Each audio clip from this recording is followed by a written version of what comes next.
आज का पहला प्रश्न है कि किसी व्यक्ति को राज्य विधानमंडल के सदस्य के रूप में चुने जाने के लिए कौन सी अर्हता या अर्हताएं आवश्यक है। पहला है कि वह संबंधित किसी राज्य के किसी भी विधानसभा निर्वाचन क्षेत्र का निर्वाचक होना चाहिए और दूसरा है उसकी आय 30 वर्ष से कम नहीं होनी चाहिए। तो कौन सा कथन सही है? केवल एक, केवल दो, दोनों या फिर दोनों नहीं। जो इसका सही जो आंसर है वो आपका है ए ऑप्शन, केवल एक। मतलब पहला कथन जो है वो सही है, दूसरा कथन जो है वो गलत है। अर्हताएं जो है वो संविधान में किसी व्यक्ति को राज्य विधानमंडल के सदस्य के रूप में चुने जाने के लिए निर्धारित की जाती है। पहली है कि मुझे भारत का नागरिक होना चाहिए, ठीक है, और निर्वाचन आयोग द्वारा प्राधिकृत किसी व्यक्ति के समक्ष इस कार्य के लिए शपथ लेनी चाहिए अथवा प्रतिज्ञान करना चाहिए। प्रतिज्ञान में ये होता है कि वह भारत के संविधान के प्रति सच्ची श्रद्धा व निष्ठा रखेगा, भारत की संप्रभुता और अखंडता को अक्षुण्ण रखेगा। उसकी आयु जो है वो विधानसभा के लिए जो है वो 25 वर्ष है और विधान परिषद के लिए उसकी आयु जो है वो 30 वर्ष निश्चित है होनी चाहिए। मतलब इसलिए दूसरा कथन जो है वो गलत है। ठीक है। जनप्रतिनिधित्व अधिनियम 1951 के तहत संसद ने कुछ और योग्यताओं को चुना है, जैसे कि राज्य विधान परिषद में निर्वाचित होने वाला व्यक्ति संबंधित राज्य की विधानसभा का निर्वाचक होने की योग्यता रखता हो और राज्यपाल द्वारा नामित होने के लिए उसे संबंधित राज्य का निवासी होना चाहिए। इसीलिए पहला कथन जो है सही है। विधानसभा में निर्वाचित होने वाले व्यक्ति को संबंधित राज्य के विधानसभा निर्वाचन क्षेत्र का मतदाता भी होना चाहिए। यदि वह अनुसूचित जाति अनुसूचित जनजाति के लिए आरक्षित सीट से चुनाव लड़ना चाहता है तो उसे अनुसूचित जाति या अनुसूचित जनजाति का सदस्य होना चाहिए, लेकिन उसे अनुसूचित जाति का सदस्य उस सीट के लिए भी चुनाव लड़ सकता है जो उसके लिए आरक्षित ना हो। अगला प्रश्न है, उच्चतम न्यायालय के न्यायाधीश के रूप में नियुक्त होने वाली के लिए कौन सी योग्यताएं या अर्हताएं होनी चाहिए। पहला है कि उसकी आयु 35 वर्ष के अधिक होनी चाहिए, उसे कम से कम 5 वर्षों के लिए एक उच्च न्यायालय का न्यायाधीश होना चाहिए और उसे 10 वर्षों के लिए एक उच्च न्यायालय या एक से अधिक उच्च न्यायालयों का अधिवक्ता होना चाहिए। तो कौन सा कथन जो है सही है? केवल एक, दो और तीन, केवल एक और दो या फिर एक, दो, तीन। जो इसका सही जो आंसर है, जो इसका सही आंसर है वो आपका है बी ऑप्शन। तो दूसरा कथन जो है वो सही है, बी ऑप्शन का जो है वो सही है। मतलब दूसरा और तीसरा सही है, पहला जो है वो गलत है।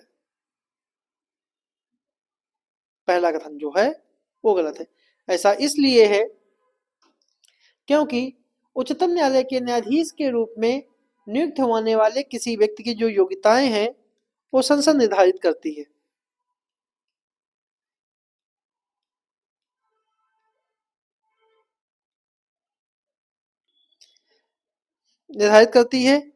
तो बी ऑप्शन इसका इसलिए सही है। ठीक है। पहला कथन इसका इसलिए गलत है क्योंकि न्याय संविधान में उच्चतम न्यायालय के न्यायाधीश के लिए कोई भी आयु जो है वो निर्धारित नहीं की गई है, इसलिए इसका पहला कथन जो है वो गलत है। इसलिए इसका पहला कथन जो है वो गलत है। पहला कथन इसका गलत है। और कम से कम उसे 5 वर्षों के लिए किसी उच्च न्यायालय या न्यायालय का न्यायाधीश होना चाहिए, इसलिए इसका दूसरा विकल्प जो है वो सही है। और विकल्प 3 इसलिए सही है क्योंकि उसे संविधान में लिखा गया है कि उसे 10 वर्षों के लिए उच्च न्यायालय का अधिवक्ता होना चाहिए, इसलिए इसका बी ऑप्शन जो है वो सही है। पहला कथन केवल गलत है। अगला प्रश्न है कि लोकसभा अध्यक्ष के संदर्भ में निम्नलिखित में से कौन सा कथन सही है। पहला है कि लोकसभा अध्यक्ष को संसद के सभी सदस्यों के विशेष बहुमत से पारित प्रस्ताव के द्वारा हटाया जा सकता है। दूसरा, वह भारत के राष्ट्रपति को पत्र लिखकर त्यागपत्र देता है। जब उसे हटाने का प्रस्ताव सदन में विचाराधीन हो तो सदन की कार्यवाही में भाग नहीं ले सकता है और चौथा है जब लोकसभा विघटित होती है तो अध्यक्ष अपना पद रिक्त नहीं छोड़ता और नवनिर्वाचित लोकसभा की बैठक तक पद धारण करता है। तो इसका कौन सा कथन जो है सही है? तो इसका सही जो आंसर है वो आपका है डी ऑप्शन।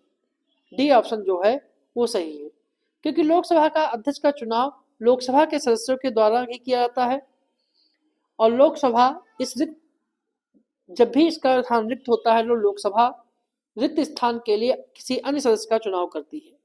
लोकसभा अध्यक्ष के चुनाव की तिथि जो है वो राष्ट्रपति निर्धारित करता है, ठीक है। और 3 मामलों में से उससे पहले से भी 3 मामलों में समय से पहले भी उसे हटाया जा सकता है। पहली शर्त यह है कि वह सदन का सदस्य ना हो, यदि वह उपाध्यक्ष को संबोधित करते हुए अपने हस्ताक्षर सहित इस्तीफा दे दे और यदि लोकसभा अपने तत्कालीन समस्त सदस्यों के बहुमत से संकल्प पारित कर दे के उसे पद से हटाया जाता है तो उसे हटना होगा और ऐसा प्रस्ताव जो है वो 14 दिन की अग्रिम सूचना के देने के पश्चात ही प्रस्तुत किया जा सकता है। और जब अध्यक्ष को हटाने का संकल्प सदन के समक्ष विचाराधीन होता है तो अध्यक्ष जो है वो पीठासीन नहीं होगा, लेकिन वह सदन में उपस्थित रह सकता है। उसे ऐसे समय में लोकसभा में बोलने, कार्यवाही में भाग लेने का अधिकार होगा, लेकिन उसे निर्णायक मत देने का अधिकार नहीं होगा। और जब लोकसभा विघटित होती है तो अध्यक्ष अपना पद नहीं छोड़ता है, बल्कि वह नवनिर्वाचित लोकसभा की बैठक तक पद धारण करता है। इसलिए इसका डी ऑप्शन जो है वो सही है।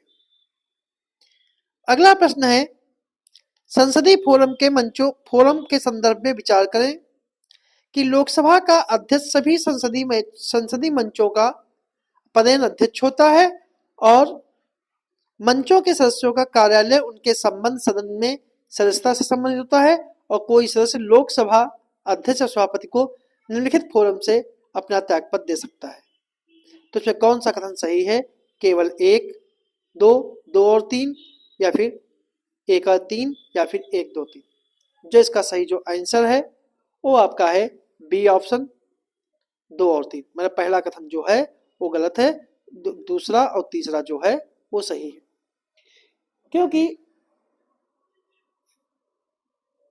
मंत्रियों और विशेषज्ञों और प्रमुख अधिकारियों के साथ संवाद के लिए संसद सदस्यों के लिए संसदीय मंचों या फोरम का गठन किया जाता है ताकि उन्हें महत्वपूर्ण मुद्दों की जानकारी हो सके और समस्याओं को पहचान कर सके और साथ में रणनीति तैयार कर सके।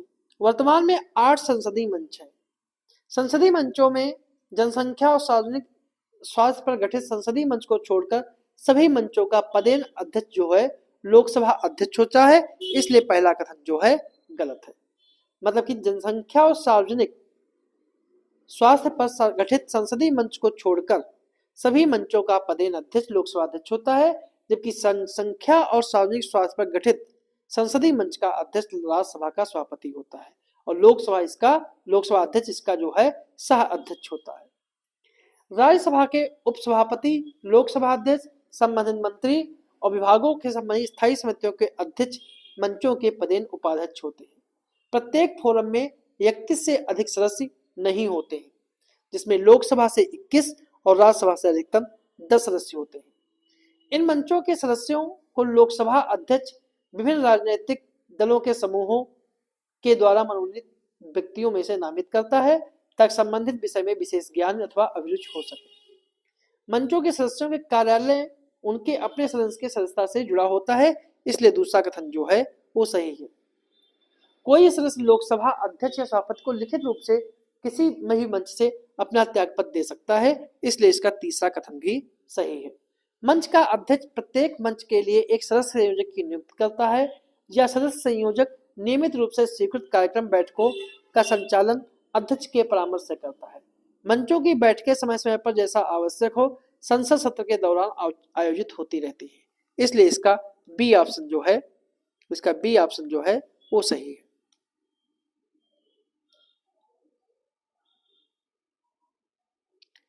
अगला प्रश्न है, ग्राम सभा के संदर्भ में निम्नलिखित कथनों पर विचार करें। ग्राम सभा के संदर्भ में निम्नलिखित कथनों पर विचार करें। पहला है कि यह ग्राम स्तर पर पंचायतों की मतदाता सूची के पंजीकृत व्यक्तियों से मिलकर बना एक निकाय है। प्रत्येक पंचायत में छोटे स्तर पर खनिजों के खनन के लिए लाइसेंस प्राप्त करने के लिए ग्राम सभा की अनुशंसाएं अनिवार्य होंगी। पेशा अधिनियम 1996 के तहत या निर्धनता उन्मूलन और अन्य कार्यक्रम के अंतर्गत लाभार्थियों की पहचान के लिए उत्तरदायी है, पहचान के लिए उत्तरदायी है। ठीक है, तो इसमें कौन सा कथन जो है वो सही है?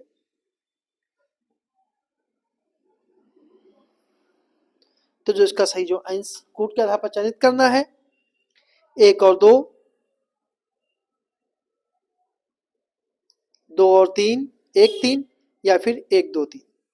तो जो इसका सही जो आंसर है वो आपका है, जो इसका सही जो आंसर है वो आपका है सी ऑप्शन, 1 और 3।